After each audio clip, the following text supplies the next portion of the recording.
Ganito ako magluto ng itlog ng manok, oh. Yan. May kamatis, may sibuyas.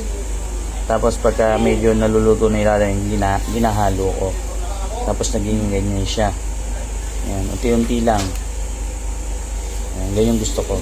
Naluto. Ayan. Baluto na. Tapos dumikit yung ilalim, naluto ulit. Ganun ulit. Oh. Yan. Tapos ganun ulit. Saglit na maluto itlog eh. Ayan. Pati ilalim. Ako. Ayun, umano na ilalim. Sumobra. Sarap yung paganyan. Ayan. Ganyan ako magluto ng itlog. Ayan. Hanggang sa matuyo siya ng matuyo.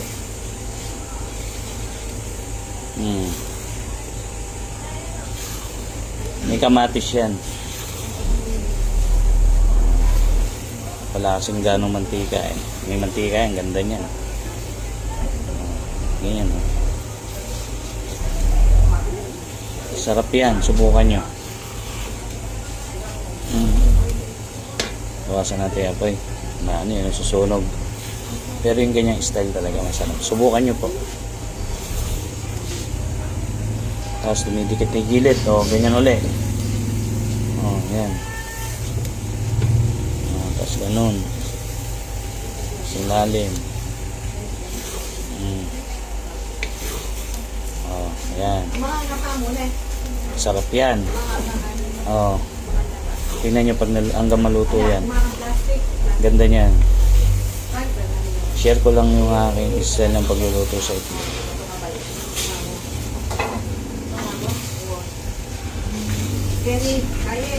Walang mantika eh. Ayoko rin na masyadong mamantika. Yung ganyang kulay, yan, masarap yan. Pero hindi maiwasan talaga yan. Lalo pag walang ganong mantika. Lapit na. Diba?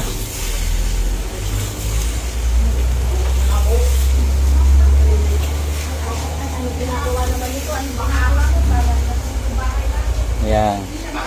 Tapos ganun lang. Subukan nyo po. Ayan o, lapit na o. Tapos huwag masyadong fried na fried para masarap siya.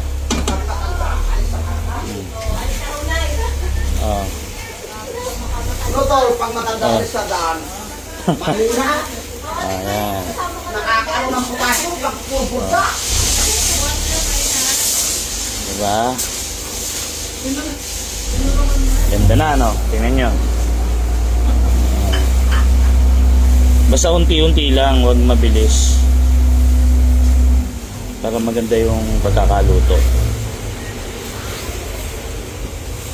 Ayan. Tapos pagkakain ka, syempre, ayan. Merong kamatis, merong sibuyas.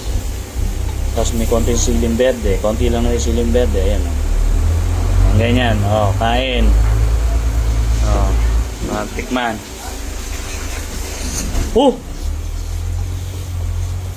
Sarap.